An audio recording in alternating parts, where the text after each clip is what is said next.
José María Álvarez de Ulate, muchas gracias por estar aquí con nosotros. No, gracias por invitarme. Muchas gracias por venir, José María. La verdad es que para mí me hace una ilusión especial entrevistar a José María, ya no solamente por lo que ha llegado a conseguir, que ha sido mucho, sino por la ilusión que transmite cuando habla y cuando va a Ontoria del Pinar. La verdad es que estoy encantado de que estés aquí con nosotros, José María. No, para mí el volver a Ontoria del Pinar es una ventana a la nostalgia y allí disfruto mucho. Además me voy a empadronar en Ontoria. Muy bien, porque necesitamos gente además en nuestros pueblos para que los empadronamientos no bajen, ¿no? Y tengamos luego también más servicios, ¿no? Sí, eso pienso yo, sí. Cuéntanos, José María, ¿de qué trata el nuevo libro que has escrito? Este libro he estado trabajando en tareas de investigación durante 3 años y forma parte de las actividades del Centro Universitario Internacional, porque hemos creado un centro de estudios históricos, General Fernando Moreno, y en ese centro de estudios históricos especialmente vamos a recopilar toda la documentación existente sobre la historia de todos los pueblos de Pinares, de Burgos y Soria. Y en realidad este libro es un homenaje a los carreteros de todos los pueblos, desde Vinuesa hasta Ontoria del Pinar, de norte a sur y de este a oeste, todos los pueblos de los que he conseguido datos y que son los que formaban la Real Cabaña de Carreteros Burgos-Soria. Sin duda era una organización además que siempre hemos puesto como modelo, ¿no? de lo bien que funcionaban en un momento en el que las comunicaciones pues no eran tan directas como es ahora, ¿no? No, es que la logística de los transportes pesados estaban a cargo de las carretas de bueyes, y es lo que ocurrió en la Guerra de Granada, que fueron entre 1482 y 1492, fueron 5.000 carretas de bueyes, 15.000 bueyes, y la tercera parte de la población de todos los pueblos de la zona de Pinares, de Burgos y Soria, como dicen las viejas crónicas, de 60 para abajo y de 20 para arriba. ¿Y volvieron todos, José María? No, prácticamente se quedaron la mitad de las carretas y la mitad de los carreteros. Se quedaron allí unos como consecuencia de las celadas que hacían los guerreros del Reino de Granada.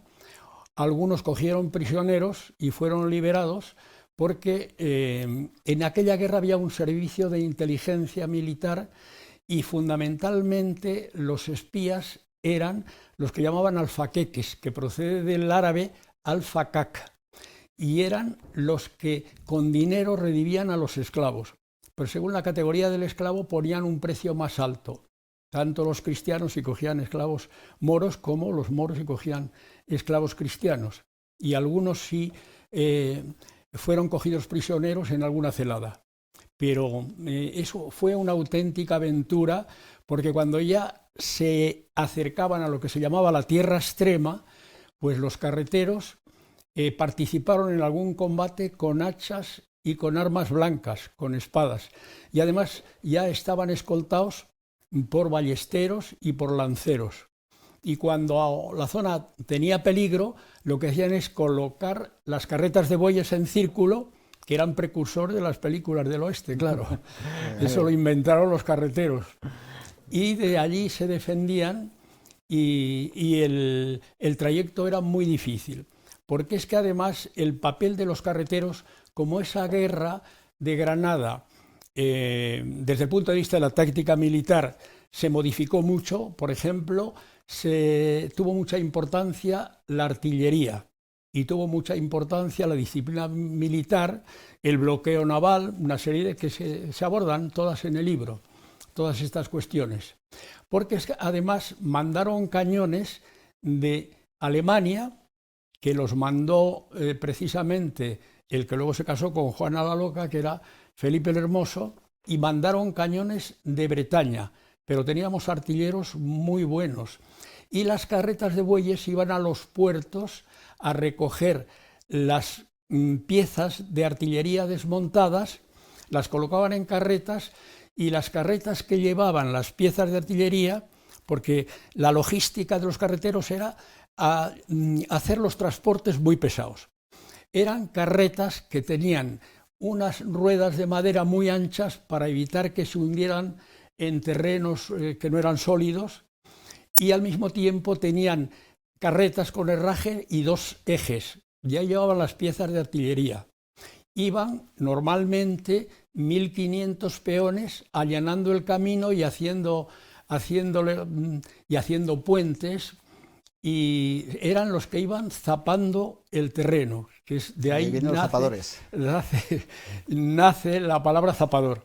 Sí, y a veces solo podían avanzar 1 legua diaria, que más o menos es un equivalente de 5 a 6 kilómetros, según las viejas crónicas. Y dicen que eso era porque, como la tierra era muy accidentada, según los cronistas, porque he podido manejar toda la documentación de los cronistas que acompañaban a los Reyes Católicos durante la Guerra de Granada, dicen que es que la tierra de Granada era una tierra muy doblada y por eso avanzaban. Y precisamente en este centro de estudios, la primera tarea que nos hemos propuesto en el Centro de Investigación Histórica, que va a tener fundamentalmente la sede en Ontoria y también en Madrid, pues va a ser investigar toda la historia de la zona de Pinares. Ya hemos recopilado y contamos con la colaboración de 2 aficionados a la historia, como soy yo. Uno de ellos, Teodoro de Miguel, que escribió el libro de San Leonardo, y el otro, Víctor Campo, de La Aldea, que ahora precisamente él ha hecho un estudio muy bueno sobre los carreteros y sobre todo los estudios del Marqués de Ensenada. Y ahora está escribiendo una novela histórica sobre los ladrones que hubo en la zona de Pinares, como Rocón o otros. Le ha escrito también un estudio de investigación. Y creemos que es importante recopilar, porque hay que potenciar no solamente la zona de Pinares, que lo vamos a conseguir, espero Dios mediante, con el Centro Universitario Internacional, sino que hay que conseguirlo también dando a conocer la historia, y porque este libro, por ejemplo, en realidad es un homenaje a todos los pueblos de la zona de Pinares de Burgos, Soria. Y además celebro que la voz de Pinares, que se preocupa y ha publicado ya estudios históricos interesantes y bien documentados, pues que sea la voz que dé resonancia a nuestra historia, para que la gente de nuestros pueblos esté orgulloso de los antepasados, como los carreteros, porque yo conocí algún tren de carretería cuando era niño, que salía de mi pueblo, y eran unas 20 o 25 carretas, y desde luego la vida era durísima, y fue en la Guerra de Granada, fue verdaderamente, algunos murieron en los cercos porque tenían que acercar las piezas de artillería hacia los soportes de madera para atacarlas, abrir brechas en las murallas y luego mantener con otras piezas de artillería la brecha abierta y empezar allí el asalto. Y ellos muchas veces, como héroes anónimos, participaron en muchos combates cuando eran atacados. ¿Eran héroes anónimos que eran pagados o eran obligados a ir allí? No, eran pagados, y se les pagaba por yunta y día 75 maravedíes. Y 75 maravedís, para hacerse una idea, pues eran lo que ganaba un artesano especializado, es decir, un artesano pues como los que hacían esculturas, pero que era un obrero muy especializado. Y luego en el libro se han hecho estudios de cómo se financió la guerra, y hemos descubierto algo que no figura en ningún libro de historia económica, ni de España ni del extranjero, y es que el primer país de Europa, porque los chinos ya lo hicieron 3 siglos antes de Jesucristo, pero en Europa el primer país que utilizó el papel moneda fue España, porque el conde de Tendilla, como no podía pagar la soldada a los guerreros, en el libro figura lo que cobraba cada guerrero, los oficiales, caballería, y lo que cobraban las yuntas de bueyes. Y ahí en el libro se ve cómo él, que mandaba a los guerreros y que jugó un papel importante en la guerra, firmó unos documentos diciendo que a tal fecha ese papel moneda sería transformado en monedas de oro y plata. Y en la fecha había llegado el dinero y pudo pagarlo, y efectivamente eso caracterizó a ese papel moneda como un papel, como una moneda convertible. O sea, que ya había pagarés entonces, ¿no? Ya había los más famosos pagarés, ya existían entonces, ¿no? Sí, sí, efectivamente. Es una demostración también lo que nos cuentas, José María, de que investigando un tema te pueden salir a la luz, ¿no? Otras temáticas o otros aspectos, ¿no? Sí, sí, porque se le da también un cierto matiz de táctica militar, de cómo fue cambiando pues, el ataque con ballestas, arcabuces y cómo se utilizaron las armas de fuego. Y luego además se habla de que había piezas de artillería que tiraban pellas de fuego, y las pellas de fuego que dicen que no había manera de matar aquellas pellas de fuego, y donde caían, porque eran una mezcla de resina, de pólvora, de una serie de ingredientes, y que el fuego duraba mucho. Y en una ocasión, en que se relata en el libro, pues cayó en un depósito de municiones, y eso originó la rendición de la ciudadela. Así. Tenemos aquí en la mano el libro, tenemos aquí, no sé si se ve, la gente que quiera hacerse con él. José María, ¿dónde puede conseguirlo? Este libro se queda íntegramente la venta del libro para obras de mantenimiento de una ermita románica del siglo XI, tiene una portada de ese siglo, en la parte norte de la ermita, que es la ermita de San Juan de Hontoria del Pinar, y que está muy próxima al puente romano del río Lobos. Y se queda para eso el libro. Y lo tienen en la parroquia de Hontoria del Pinar. Ahí la gente que quiera pues lo va a poder conseguir, y esperemos, José María, que sea el inicio también, ¿no?, de nuevos trabajos. No, este es el primer libro que se va a publicar sobre nuestra zona. Ya hemos y sobre la carretería hay por mucho ejemplo, que escribir, ¿no? Que ha habido poblados que han desaparecido. Por ejemplo, el pueblo de Costalago, que inicialmente se llamaba Costa del Lago, fue una villa, y una villa tenía jurisdicción propia, como Hontoria del Pinar, que es una villa en documentos antiguos, y que además el rollo de Hontoria del Pinar, que está en la parte superior, tiene un capitel invertido romano, que posiblemente lo llevaran de Clunia, pues eso significa que ejercía jurisdicción, y el alcalde tenía facultades judiciales. Y como hay documentos reales en que, como hubo enfrentamientos por temas de pastos entre la villa de Costalago y la villa de Hontoria, obligaron, por decreto, por una serie de sentencias, a que formasen un solo pueblo, y es cuando se deshabitó Costalago y la mayor parte de la población vino a Hontoria del Pinar. Bueno, es un botón de muestra, pero hay otros poblados que han desaparecido, como cerca de Arganza, un poblado que estaba en una que se llamaba Mansilla, y luego tenemos que investigar también pues 5 poblados celtibéricos que están cerca de Hontoria, y en uno de ellos, en Aldea del Pinar, pues hay 14 montones de tierra que pueden ser tumbas celtibéricas, y que posiblemente, a lo mejor no, pero eso se tiene que hacer con un trabajo de arqueología minucioso y autorizado, y puede ser de la cultura de las urnas, es decir, que incineraban el cadáver, lo metían en una urna y luego ponían lo colocaban en un foso y luego ponían tierra encima. Pero eso hay que investigarlo, lo sabemos. Pero las tumbas estaban siempre fuera de las murallas de la ciudadela, como en el Pico de Navas de Hontoria del Pinar, que hubo un poblado celtibérico muy importante, con 3 círculos, y que eso está bastante investigado. O en el Castro, que es un nombre de origen romano, porque hubo allí un campamento, Castrum era campamento, y ahí hubo una casa quemada porque después de la caída de Numancia, los romanos, cuando los celtíberos les obligaban a desalojar los centros defensivos y tenían que ir a un valle. Y es cuando el poblado del Castro se fue a la actual situación de Hontoria, a lo largo del pueblo antiguo, junto al río Lobos, y en el poblado de Navas del Pinar fue a una zona que se llama El Villar, que desapareció el pueblo cerca de un manantial junto a las laderas del Pico de Navas y luego se trasladó a Navas del Pinar.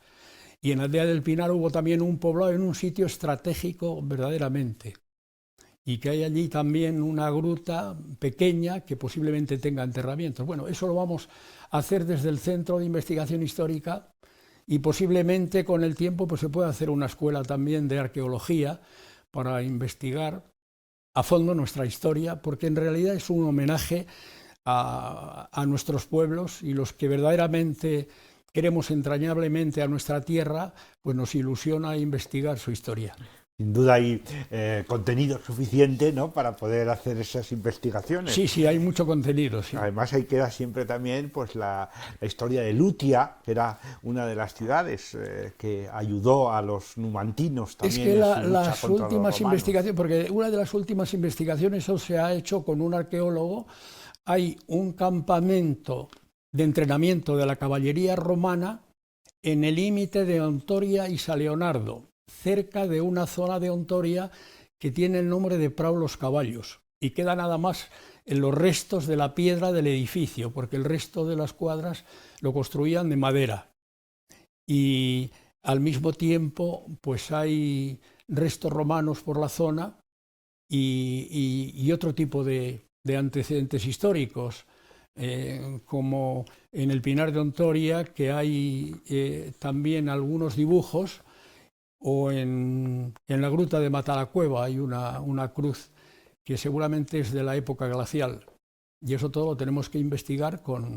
Ya tenemos contacto con una arqueóloga de Burgos y esperemos que colabore con nosotros, y como además va a tener esto una repercusión internacional importante y va a venir de muchos países con los que hemos firmado convenios internacionales a Ontoria, pues también queremos que haya un centro de investigación en el edificio para que vengan, porque tratamos también de que haya algunos archivos importantes que están ya informatizados y que nos den copia de esos archivos para que vengan investigadores a analizar a Ontoria documentos que son interesantes para trabajos o tesis doctorales o algo parecido.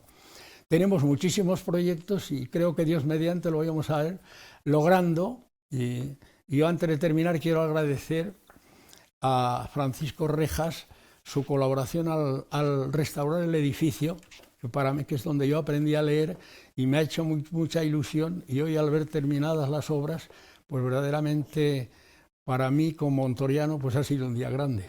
Muy bien, así que muchas gracias. La verdad es que hablar con José María, él ya es un libro abierto. ¿Para cuándo el próximo trabajo? ¿Vamos a tener que esperar otros 3 años o va a ser más reciente? ¿Cuál? El libro, nos has comentado que has tardado 3 años de investigación para poder escribirle. Sí, sí. ¿El próximo no tardaremos tanto? No, el otro libro no tiene nada que ver con Ontoria, lo estoy reformando ahora, ya está escrito, que es Economía Internacional, que es de lo que yo soy especialista. Y ahí hay temas pues sobre China, sobre Estados Unidos, sobre el cambio climático, sobre el terrorismo.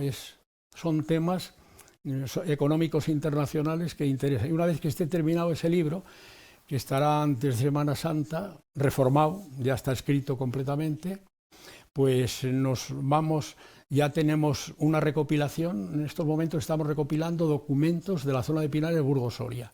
Y tiene un archivo excelente, Teodoro de Miguel, que ya a mí me ha pasado un pendrive completo de documentos, todos de Ontoria del Pinar, y de la ruta que había del antiguo camino romano y también de la ruta de diligencias Burgos-Soria, que pasaba por el terreno de San Julián, donde había una ermita románica muy antigua, era la ermita románica más antigua, quedan todavía restos de la ermita, y era una casa de cambio de caballería de postas, porque veía, y hemos recorrido, yo lo he recorrido con mi hijo Miguel, todo el camino soriano, desde el enlace con el antiguo camino a Aldea del Pinar hasta el enlace del camino con San Leonardo de Yagüe.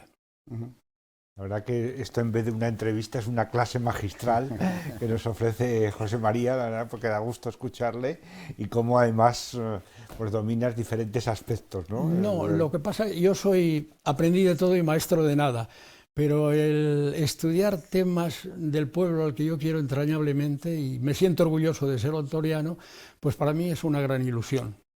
Y en la última etapa de mi vida pues voy a seguir hasta el último aliento trabajando por esta tierra de Pinares, de Burgos y Soria, que la voz de Pinares conoce muy bien y está haciendo una buena labor, y yo felicito a la voz de Pinares por la labor de información e investigación histórica que está haciendo. Bien, José María, pues te queremos agradecer tu presencia aquí y que esta es tu casa. Bueno, pues yo lo paso a la voz de Pinares, este ejemplar es todo que acaba de salir del horno. El contar con este ejemplar, con este trabajo, y que esa etapa a la que aludes, José María, pues que sea muy larga y fructífera, ¿eh? Bueno, Dios mediante, como dicen en Estados Unidos, el hombre tiene 4 etapas: juventud, madurez, tercera edad, y la última es lo que me dicen a mí en Ontario cuando vengo de Madrid. La última etapa es qué bien te veo. Y esas son las etapas, y esperemos que poder seguir trabajando hasta el último aliento. Muy bien, pues muchas gracias por estar con nosotros. Muchas gracias, un placer. Muchas gracias a la voz de Pinares y muchas gracias a Francisco Rejas por toda la colaboración que ha tenido a lo largo de más de un año. Muy bien.